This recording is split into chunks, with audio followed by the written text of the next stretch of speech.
রত হলেন। এমন সময় হস্তিনার মহারাজ পরীক্ষিত রাজা আজ মৃগয়া শিকারের জন্য এই কারণেই আগমন করছে।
আগমন করেছি।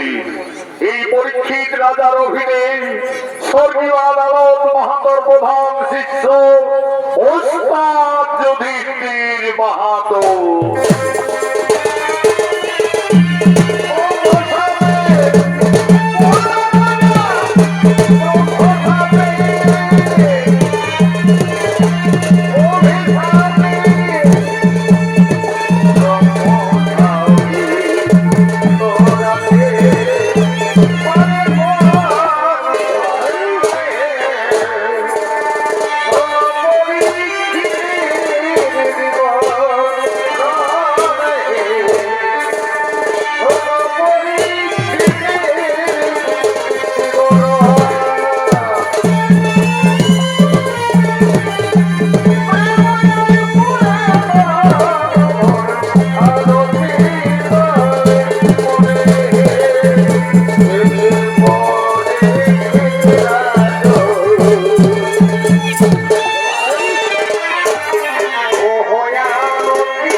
শিকার মিলল না। আকাশে মাত্র আরেক দণ্ড সময় অনাহারে জল পিপাসায় প্রাণ ছটফট করছে। এখন আমি কি করি? এই জঙ্গলে কোথায় যাই? ওই তো একটি হরিণ ঝর্ণার জল পান করছে। আজ আমি ওই হরিণকে শিকার করে আনন্দিত মনে আমি রাজ আলোয় নিয়ে যাব।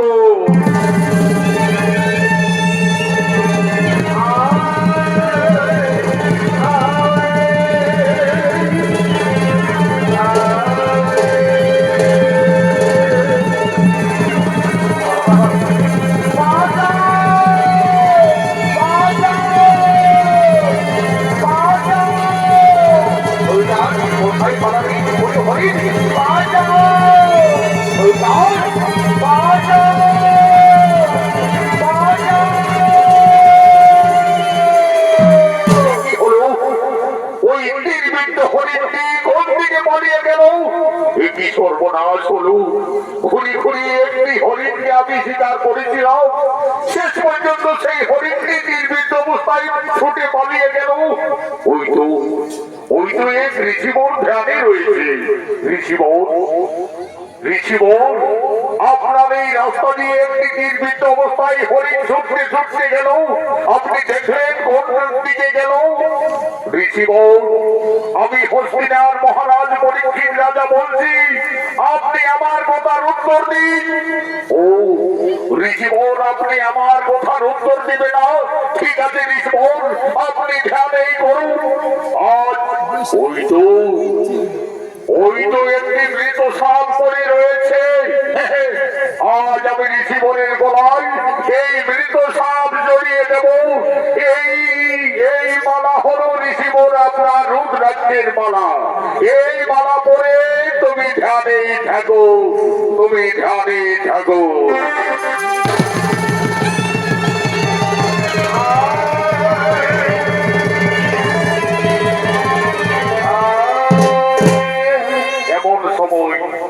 সমস্ত ঋষি কন্যাগণ ঝড়ার জলানোর জন্য তারা এই নদীর দিকে আগমন করছে। তাকে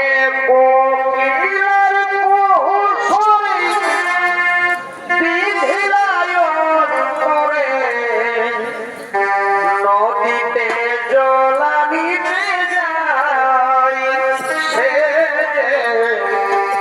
নদীতে জলানিতে যায়,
হইতে কি হইতে ঋষি কন্যাগণ?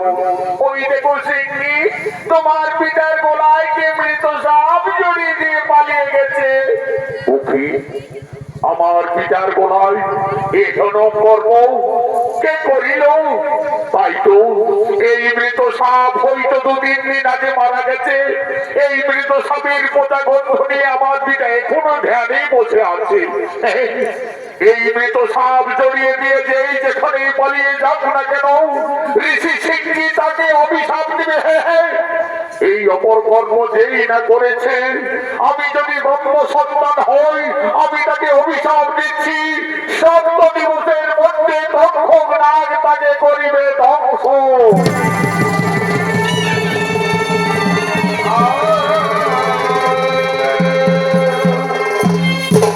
কি করিলে পুত্র? না জানিয়া না বুঝিয়া অকারণে করিলে সাপান্ন। সে যে কেউ ছিল না, হস্তিনার মহারাজ সৌম রাজা পরীক্ষিত। সে এসেছিলেন মৃগয়া শিকারে এই কারণে। ঘুরতে ঘুরতে রাজা এই জঙ্গলে ক্লান্ত হয়ে পড়ে ক্ষুধায় তৃষ্ণায় অবশেষে এক হরিণকে তীরবিদ্ধ করে। হরিণটি তীরবিদ্ধ অবস্থায় আমার এই পাশ দিয়ে জঙ্গলে ফুটে পালিয়ে যায়।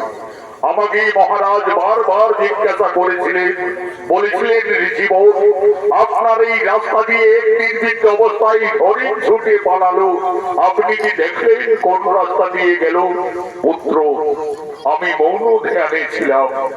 আমি মহারাজের কথার কিছু উত্তর না দিই মহারাজ ক্ষুধায় তৃষ্ণায় ক্লান্ত হয়ে অবশেষে এই মৃত সাপ ক্রুদ্ধ হয়ে আমার গলায় জড়িয়ে দিয়েছিল। পুত্র, আমরা যার রাজ্যে বসবাস করছি তাকেই ব্রহ্মসাপ, তুমি ফিরে নাও বৎস। পিতা, পিতা আমাকে ক্ষমা করবেন। পিতা, আপনি তো সকলেই জানেন ব্রহ্মসাপ না হবে লঙ্ঘন, তাহলে কি এখন উপায় হবে? হে ভগবান, আমাকে তো এই বার্তা ওই মহারাজের নিকটে রাজসভায় পৌঁছে দিতে হবে। কোথায় শিষ্য গৌরব?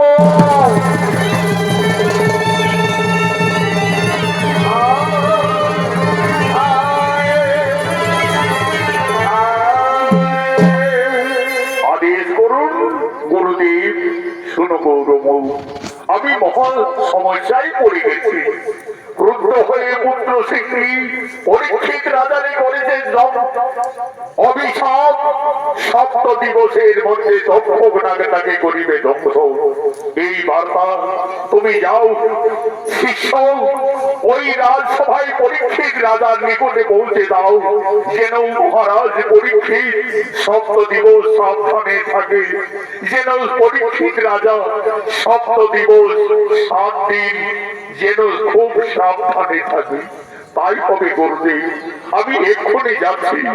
এই সংবাদ আমি হস্তিনার মহারাজ পরীক্ষিত রাজার নিকটে পৌঁছে দিয়েছি।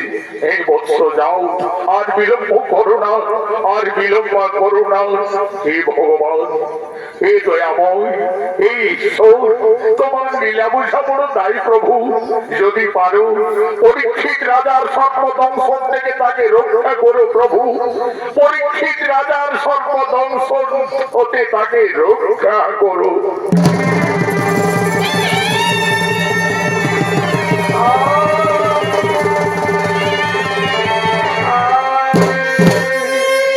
এদিকে হস্তিনার রাজসভায় আজ সমস্ত সেনাপতিগণ আগমন করছে।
সেনাপতিগণ সকলে আছো তো রাজসভায়? কল্য শিকারে গিয়েছিলাম আমি কারণে, কিন্তু যা ঘটনা ঘটলো দুর্ভাগ্য। এই হরিণকে আমি তীরবিদ্ধ অবস্থায় হরিণটি কিভাবে জঙ্গলে ছুটে পালালো, হারিয়ে গেল। আমি নিরাশ হয়ে এই রাজ আলোয় ফিরে এলাম। কি বলবো সেনাপতিগণ, আমার কোনো বলার নেই। এক মুনি সেখানে ধ্যানে ছিলেন। আমি বারবার জিজ্ঞাসা করলাম, কিন্তু ঋষিগণ আমার কথায় উত্তর না দিয়ে আমি তাকে এক মৃত সাপ জড়িয়ে দিয়ে পালিয়ে এসেছি।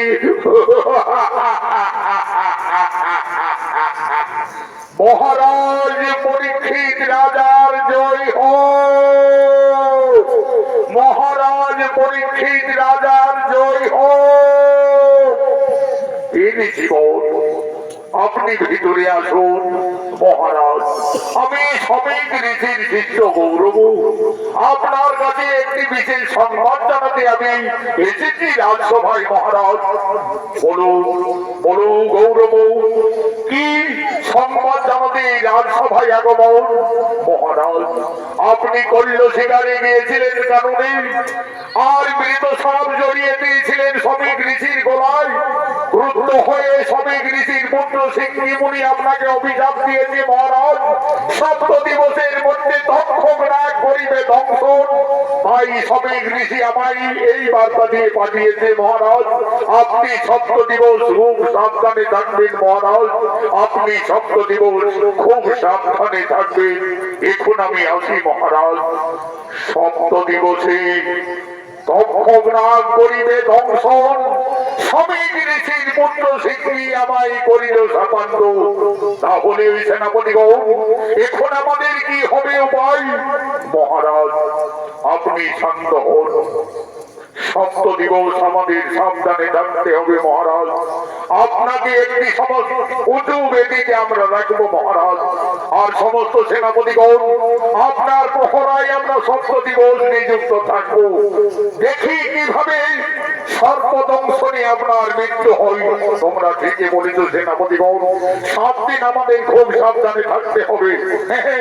আর আমাদের রাজ্যের সমস্ত গুণী জ্ঞানী যারা সর্ববিদ্যায় পারদর্শী রয়েছে, তাদেরকে সকলকেই ব্রাহ্মণ গুণী ওঝা সকলকেই খবর দিবেন যেন 7 দিবস এই হস্তিনাথ রাজসভায় সকলেই থাকে। তাই হবে মহারাজ, আপনি এখন প্রাসাদে বিশ্রাম করবেন। চলুন, আমরা নগরে নগরে এই বার্তা পৌঁছিয়ে দেব।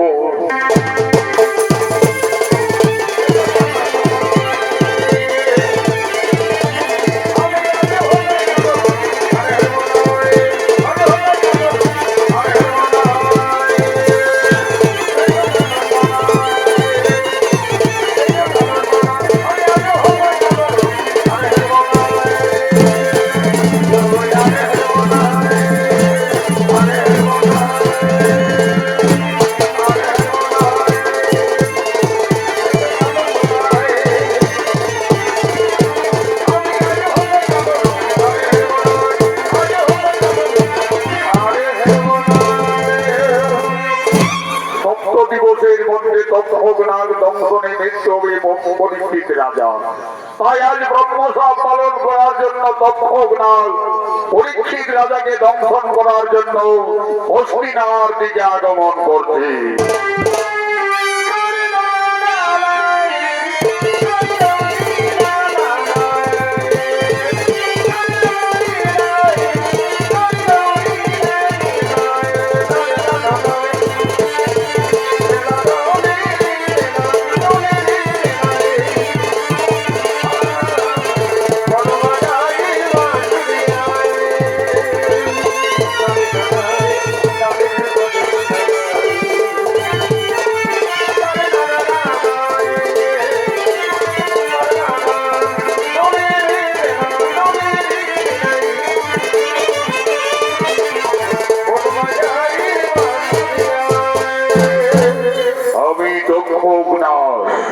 ব্রহ্মশাপ আমায় পালন করতে হবে।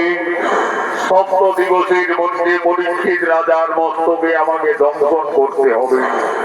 কিন্তু এইভাবে আমি যদি যাই হস্তিনাথ রাজসভায়, আমাকে সকলে চিনে ফেলবে এবং সঙ্গে সঙ্গে মেরে ফেলবে। না না না না না, আমি আমার রূপ পরিবর্তন করে যাব রাজসভায়।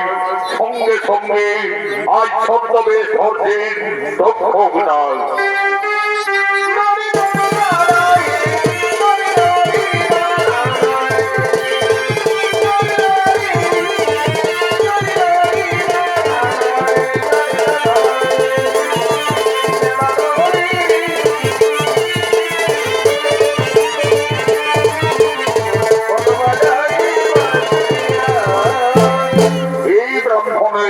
হইতো আমি যদি যাই রাজসভায়, তাহলে আর কেউ আমাকে নাগ বলে চিনতে পারবে না। একটু আগে আমি এই বড় বৃক্ষের তলায় বিশ্রাম করি, তারপর যে কোনো উপায়ে আমাকে পরীক্ষিত রাজাকে দংশন করে আমাকে পালিয়ে আসতে হবে। এদিকে রাজ্যের সমস্ত গুণী ওঝারা পরীক্ষিত রাজার সর্বদংশন থেকে বাঁচাবার জন্য তারা হস্তিনার দিকে আগমন করছে। আমরা ধরন করিতে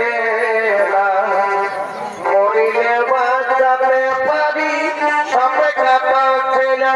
আমরা ধরন করিতে মরিলে বাঁচাতে পারি সাপে কাটাচ্ছে না। আমরা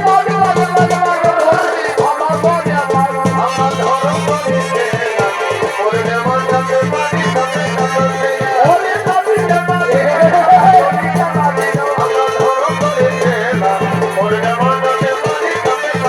না। পরীক্ষিত রাজার সর্বদংশন থেকে বাঁচাবার জন্য তারা হস্তিনার দিকে আগমন করছে। নৃত্য পরিবেশন করে দেখাচ্ছেন দুই ভাই নৃত্যশিল্পী জিতেন কৈবর্ত ও মানিক কৈবর্ত।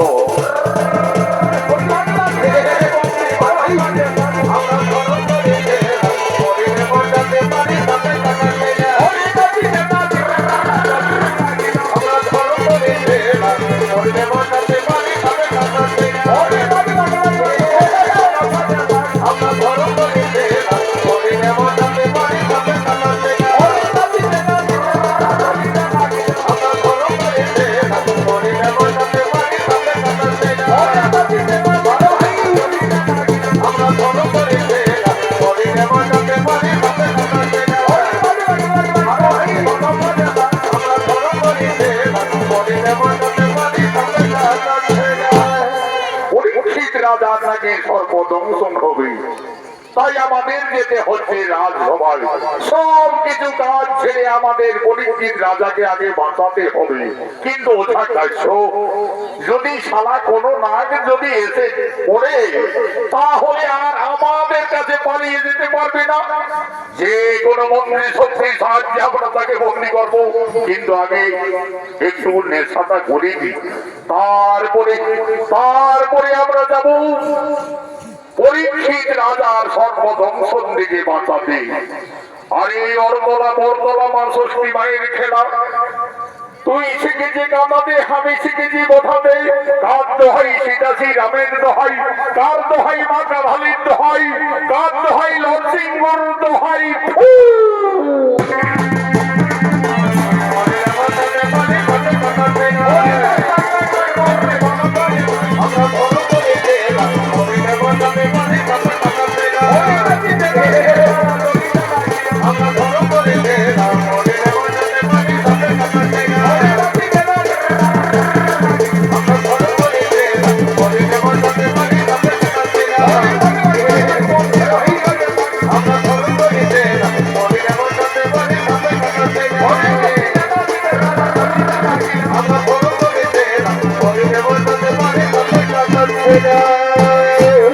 এমন সময় মায়াধারী দক্ষক নাগ সেই গুণে ওঝাদের দেখতে পায়।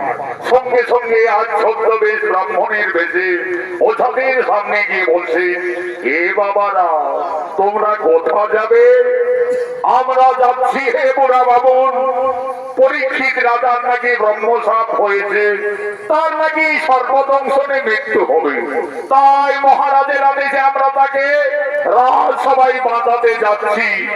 এ বাবারা আমিও তো যাচ্ছি সেই সংবাদ শুনে, পরীক্ষিত রাজা আমার অনেক দিনের পুরনো বন্ধু।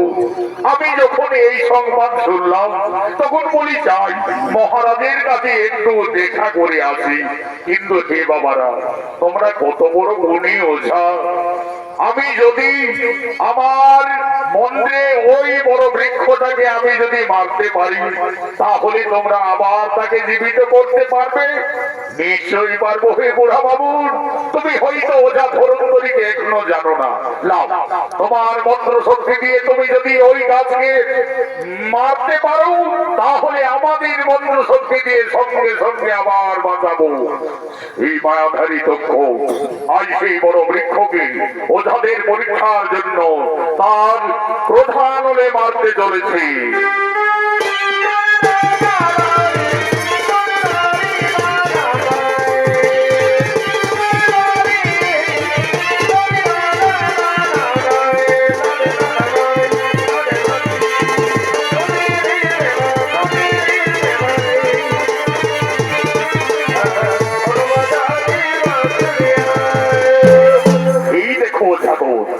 আমার মন্ত্র শক্তির সাহায্যে আমি তাকে একেবারে ওই অত বড় বৃক্ষটাকে শেষ করে দিলাম।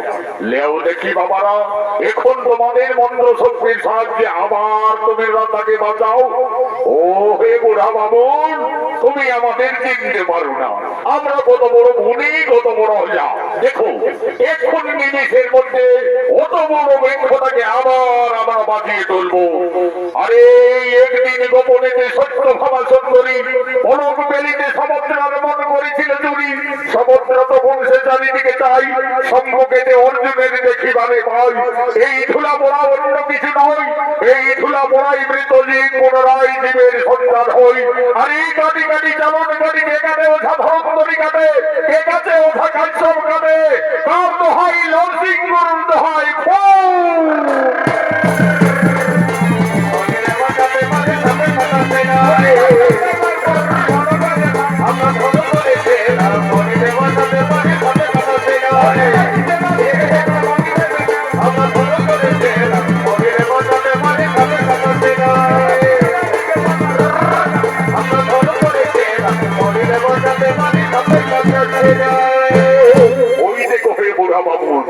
তোমার মৃত গাছকে আমরা ঘুরে বাঁচিয়ে ধরলাম তো।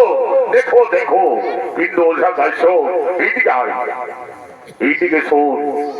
বলি আমরা এসো দেশে নগরে নগরে ঘুরেছি, কিন্তু এই শালা বুড়া বাহনটার মতো মতো জ্ঞানী কোথাও কোনো গুণী ওঝা দেখতে পাই না। এই শালা আমার তো মনে হচ্ছে পাশে কোনো মায়াধারী হতে পারি না যিনি বাবা।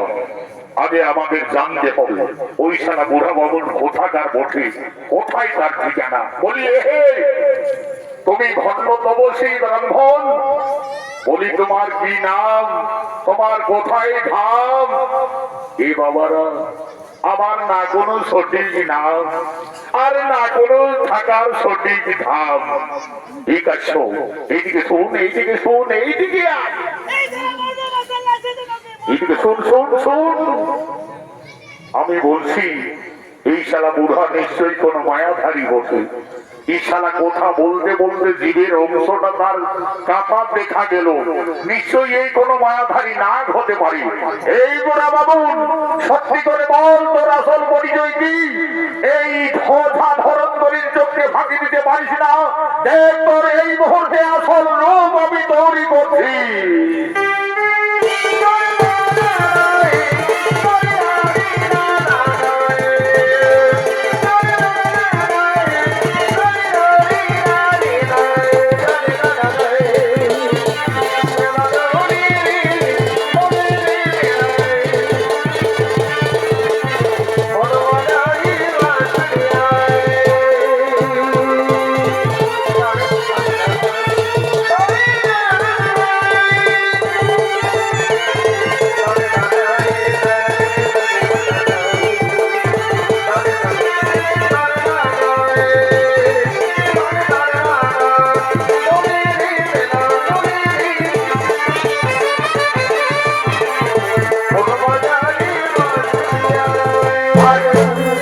মায়াধারী নাগ ওরা বামুনের ছদ্মবেশে ভাবেছিস আমাদের চিনতে পারবে না, কিন্তু ওঝা ধর্মতরীর চোখে ভাঙে দিতে পারবি না। আজ তোকে এই ঝুলা পড়া দিয়ে এই বৃক্ষতলায় তোকে বন্দি করে দিলাম। শোনো, আমি তো ক্ষোভ না, ব্রহ্মসাপ পালন করতে গিয়ে আমি এই ছদ্মবেশ ধরেছিলাম। যদি এই দেশে আমি যেতাম তাহলে আমাকে সকলেই রাজসভায় মেরে ফেলতো। আমি যদি ব্রহ্মসাপ পালন না করি তাহলে ব্রহ্মবাক্য ব্যর্থ হবে, সমস্ত সর্বকুল বিনাশ হয়ে যাবে। তাই তোমরা যা চাইবে, যদি আমার কাজে তোমরা সাহায্য করো তাহলে আমি তোমাদের অনেক ধন দৌলত দেব। না না না না না না না, ওঝা ধরন্তরী কোনদিন এ জীবনে নিমক হারামি কাজে থাকে না, আর থাকবেও না। শোনো না, তুমি যতই চেষ্টা করো না কেন, তোমাকে এই বৃক্ষতলার থেকে আর আমরা কোথাও যেতে দেব না। শোনো, পরীক্ষিত রাজাকে বাঁচালে তোমরা এক রাজার ধন পাবে, আর আমার কাজে যদি তোমরা সাহায্য করো আমি তোমাদের 7 রাজার ধন দেব। ঠিকই বলেছে ওটা ধরন্তরী, তক্ষকরাজ ঠিকই বলেছে। আমাদের যেই হোক, আমাদেরা যদি 7 রাজার ধন পাই তাহলে আর তো আমাদের গ্রামে গ্রামে ঘুরতে হবে না, আমরা অনেক বড় লোক হয়ে যাব, আমাদের ছেলে মেয়ে পরিবার আনন্দে থাকবে। তবে দেখো না, তোমার মাথার মণিটি কিন্তু আমাদের সর্বপ্রথম দিতে হবে, তারপরে তুমি যা বলবে তোমার কাজে আমরা রাজি রয়েছি। ঠিক আছে, আমার জীবনের পরিবর্তে আমার কাজের সাহায্যের জন্য আমি তোমাদের আমার মাথার মণিটি দিলাম। শোনো, বলো না, বলো তাড়াতাড়ি বলো আমাদের কি করতে হবে। শোনো, তোমরা এক বদরিকা ফল নিয়ে যাবে মহারাজের রাজসভায়। আমি সেই বদরিকা ফলে অবস্থান করব। বলবে মহারাজ এই ফল খেলে সর্বদংশন করলে মৃত্যু হই না।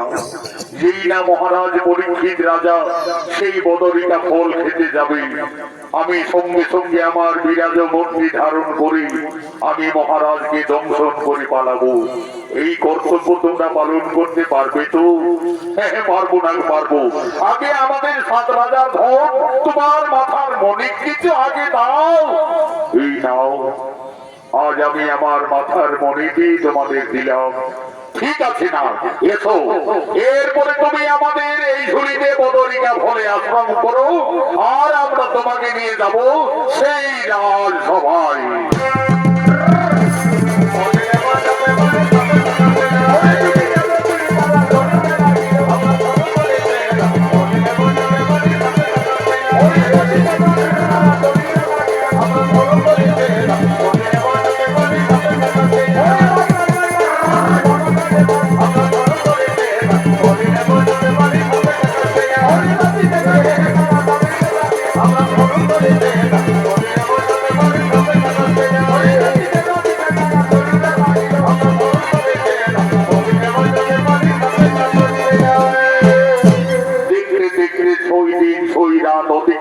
হয়ে গেল। পরীক্ষিত রাজার ব্রহ্মসাপ আর একদিন আর এক রাত বাকি আছে। আজ অন্যান্য দিনের মতো মহারাজকে নিয়ে সমস্ত সেনাপতিগণ সকলেই আগমন করছে।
ছয় রাত অতিক্রান্ত হয়ে গেল। যদি আজকের দিন আজকের রাত পার হই তাহলে ব্রহ্মসাপ ব্যর্থ হবে মহারাজ, ব্রহ্মসাপ ব্যর্থ হবে। এদিকে ওঝারা আবার আগমন করছে।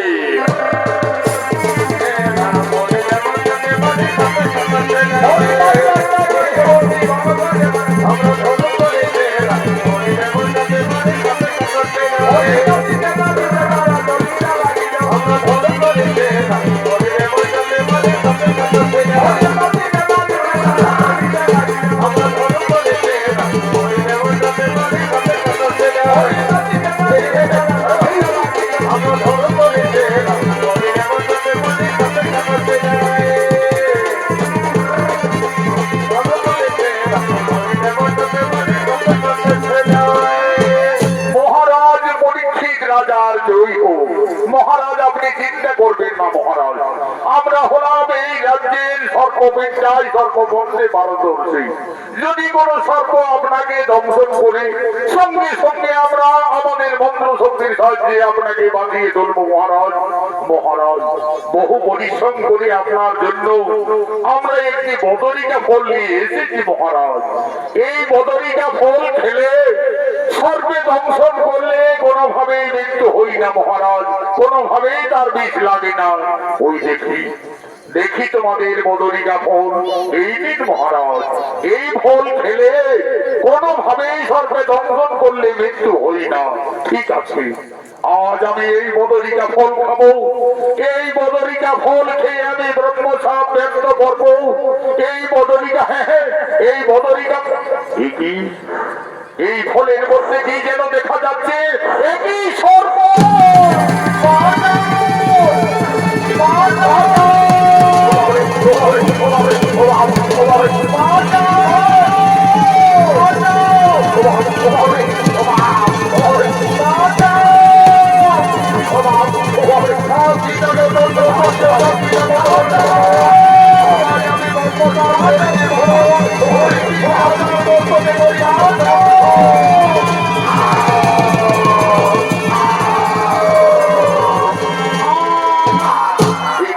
সেনাপতি ভাই সকলে দেখতে দেখতে ওই সমাতক নাগ দংশন করে পালিয়ে গেল। মহারাজ মহারাজ এখন কি হবে উপায়? সেনাপতি ভাই সকলে আমাদের মহারানীকে এই বার্তা সঙ্গে সঙ্গে পৌঁছে দিতে হবে। কোথায় কোথায় মহারানী?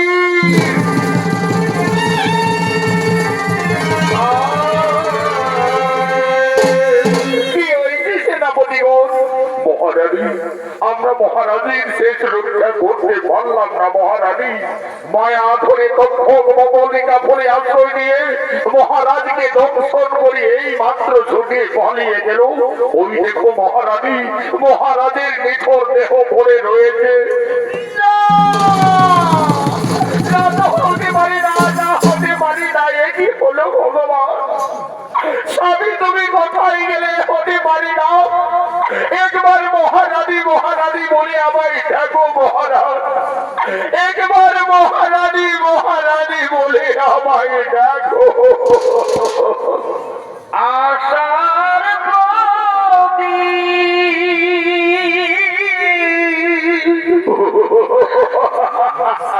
নিভে গেল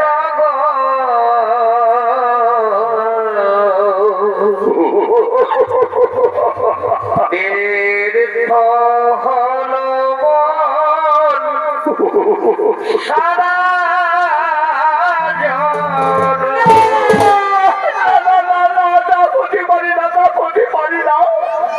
মহারাজ একবার রানী রানী বলে আবার দেখো মহারাজ, আবার একবার রানী রানী বলে রাখো। মহারানী মহারানী আর কেঁদে ভেবে রাগ হবে না মহারানী। মহারাজ আমাদের থেকে বহু দূরে চলে গেছে মহারানী, মহারাজ আমাদের থেকে বহু দূরে চলে গেছে।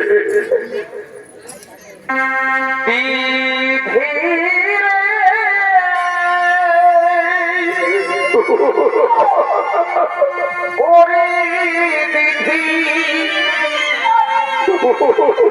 এই তো করিলে অসময়ে অকারণে বিধবা সাজাবে ওরে বিধি এই নগরী অসময়ে অকারণে বিধবা সাজাবে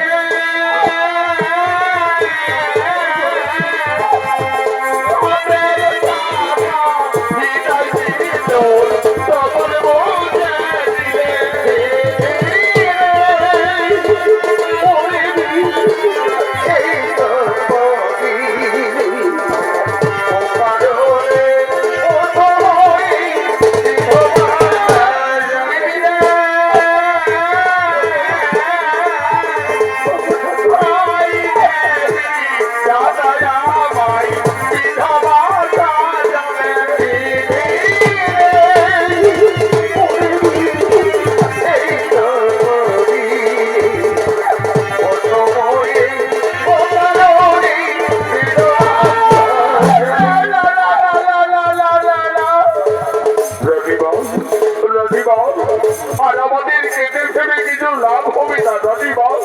চলো ভাই সেনাপতিগণ সকলে আমরা নীতি নিয়ম অনুযায়ী আমাদের মহারাজের শেষ কৃত্য সম্পন্ন করতে হবে। চলো শেষ কৃত্য সম্পন্ন করতে হবে। চলো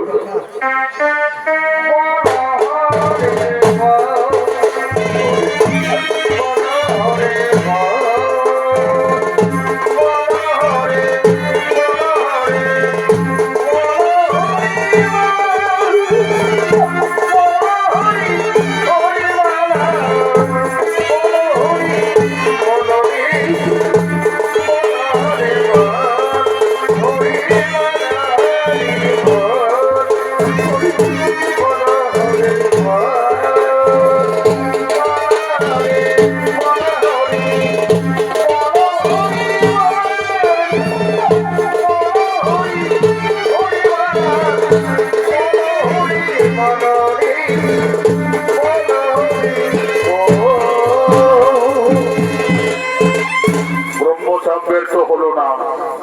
পরীক্ষিত রাজার দক্ষ কর্তৃক দংশন হলো এবং পরীক্ষিত রাজার মৃত্যু হলো। শুধু দর্শক মন্ডলী বা ভাই বোনেরা, মহাভারতে পুরাণের প্রমাণ অনুযায়ী পরীক্ষিত রাজার মৃত্যুর পর হস্তিনাথ রাজ সিংহাসনে বসে তার পুত্র জন্মেন্দ্রই। জন্মেন্দ্রই রাজা পিতার হত্যার প্রতিশোধ নেওয়ার জন্য মনে মনে স্থির করে আমি সর্পকুলকে বিনাশ করে দেব, সর্পকুলকে ধ্বংস করে দেব। তাই জন্মেন্দ্রই রাজা সর্পযজ্ঞ করার জন্য সমস্ত মুনি ঋষিদের সঙ্গে নিয়ে রাজসভার দিকে আগমন করছে।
আমার পিতার হত্যার প্রতিশোধ নেওয়ার জন্য আমি মনে মনে স্থির করেছি আমি হস্তিনানগরে সর্পযজ্ঞ করব, সর্পকুলকে আমি বিনাশ করে দেব।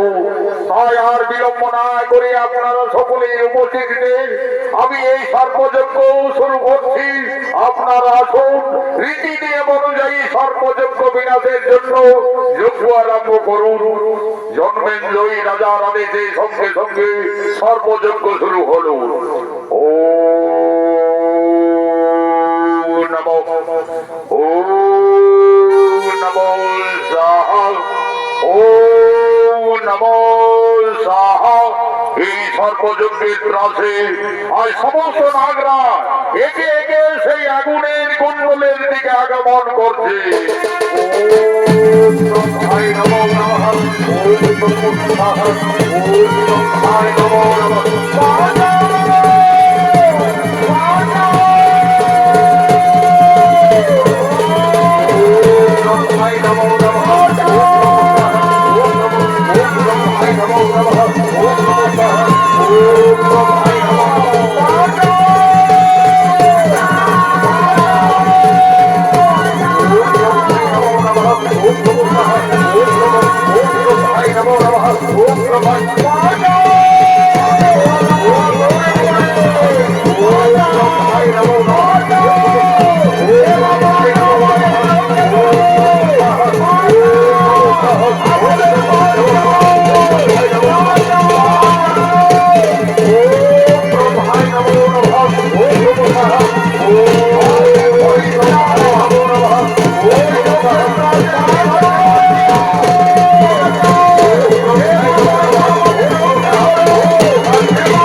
আপনার কাছে আমি কিছু জান চাইতে এসেছি মহারাজ। আপনি কি জান চাইলে আমার এই সর্বযজ্ঞ আমাকে সমাপন করতে দাও, তারপরে আপনি যে দান চাইবে আমি সেই দানে দেব। তাহলে আমি ফিরে যাচ্ছি, তাহলে আমি ফিরে যাচ্ছি। শোনো লিখিব, এই যজ্ঞ চলাকালীন যদি ফিরে যাবে তাহলে আমার যজ্ঞ সম্পন্ন হবে। বলো লিখিব, আপনি কি দান চাইবে? মহারাজ, আমি তো দান চাইতে এসেছি তক্ষক নাগকে। না, আমি ওই তক্ষক নাগকে দান দিতে পারবো না। তক্ষকের পরিবর্তে আপনি যা দান চাইবে আমি তাই দেব। তাহলে আমি চলেই যাচ্ছি মহারাজ, তাহলে আমি চলেই যাচ্ছি। দাঁড়াও লিখিব, জন্মেঞ্জয়ী রাজা বিনা দানে কাউকে কোনদিন ফিরাইনি, আর আজও ফিরাবো না। কিন্তু তক্ষক নাগ আমার পিতাকে দংশন করেছে, তক্ষক নাগের জন্য আজ আমি এই সর্বযজ্ঞ করছি। মহারাজ, আপনি শান্ত হন, আপনি ধর্মপরায়ণ রাজা। এই রাজ্যে রাজা স্বয়ং ধর্মরাজ যুধিষ্ঠির ছিলেন। এই রাজ্যে এই অপকর্ম উচিত হবে না। ঋষি আস্তিক ঠিকই বলেছে, সর্বযজ্ঞ বন্ধ করাই উচিত বলে মনে হচ্ছে। ঠিক আছে, আজ আমি আস্তিক ঋষির অনুরোধে আমার এই সর্বযজ্ঞ আমি বন্ধ করলাম। আমার এই সর্বযজ্ঞ আমি বন্ধ করলাম। আমার এই সর্বযজ্ঞ আমি বন্ধ করলাম। এরপরে এসো ঋষিব, আজ আমি সকলকে আমার রাজসভায় সসমাদরে আমি ভোজনের আয়োজন করেছি। সকলেই ভোজন করি, তারপরে নিজ নিজ আলোয় করিবে গমন। ধন্য ধন্য তুমি মহারাজ জন্মেঞ্জয়। আজ আস্তিক মুনির কোথায় তুমি নাগকুলকে রক্ষা করলে, সর্বযজ্ঞ তুমি বন্ধ করলে। আমি তোমাকে কিভাবে আশীর্বাদ করব আমি ভাবতে পারছি না। তবে এইটুকুই আমি বলে যাচ্ছি মহারাজ, ইতিহাসে স্বর্ণাক্ষরে আপনার যুগে যুগে লেখা থাকবে, ঋষি আস্তিকের অনুরোধে জন্মেঞ্জয় রাজা সর্বযজ্ঞ করেছিল সমাপন। এসো সকলে মনে ঋষি, আমরা মাতৃ আরাধনা করি, আমাদের যে বহু দূরেই যেতে হবে তপস্যায়। কোথায় মা নাগের জননী মা মনসা, একবার আমাদের সম্মুখে এসো মাতা। তোমার আদেশে আমি আজ সর্বকুল রক্ষা করেছি মা। ধন্য তুমি, আস্তিক ধন্য আমার পুত্র। আমার অনুরোধে তুমি সর্বকুলকে রক্ষা করলে। এসো মা, এসো জগজ্জননী, তোমার আরাধনা করি আমাদের যে যেতে হবে তপস্যায়। ওঠো ওঠো আমার সকল নাগগুণ, আর তোমাদের কোনো ভয় নেই, তোমাদের আর কাউকে মরতে হবে না। আমার পুত্র আস্তিক তোমাদের সকলকেই রক্ষা করেছে। বলো পুত্র, তুমি আমার নাগগুণের কাছে কি বর চাইছো? আজ সমস্ত নাগগুণ তোমাকে বর দিতে চলেছে। মাগো মা, আমার যে কোনো বরের প্রয়োজন নেই না, তবে এইটুকুই আমি চাই না, যদি আপনার কোনো নাগ আস্তিক মনের নাম করে যদি কোনো মানব জাতি রাত্রের অন্ধকারে পথের মা হই, তাহলে যেন মা কোনো নাগ তাকে দংশন না করে, কোনো নাগ তাকে দংশন না করে। আজ আমরা সমস্ত নাগ কোন শপথ করছি, যদি কোনো মানব আস্তিক মনের নাম করে, তাহলে আমরা কাউকে দংশন করব না, কাউকে দংশন করব না। এসো মাগো, আজ আমরা মাতৃ আরাধনা করি, আমাদের যে যেতে হবে মা তপস্যায়। মাকে পুজিব পুজিব সপদানে, লাল জবা ফুল দিব চরণ কমল তলে। মাকে পুজিব পুজিব সপদানে, লাল জবা ফুল দিব চরণ কমল তলে। মাকে পুজিব মাগো,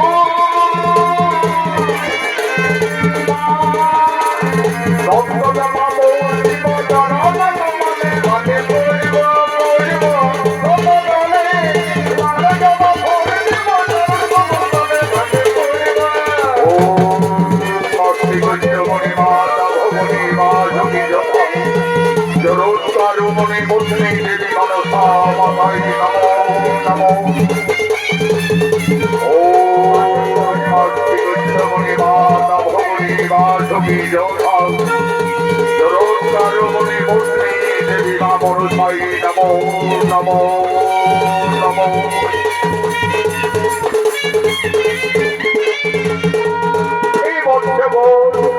আমি তোমাদের সকলে আরাধনায় সন্তুষ্ট। হে আমার নাগগুণ, আর তোমরা ভয় না করে নিজে নিজে আলোয়ে করো গমন, নিজে নিজে আলোয়ে তোমরা সকলে করো গমন। জয়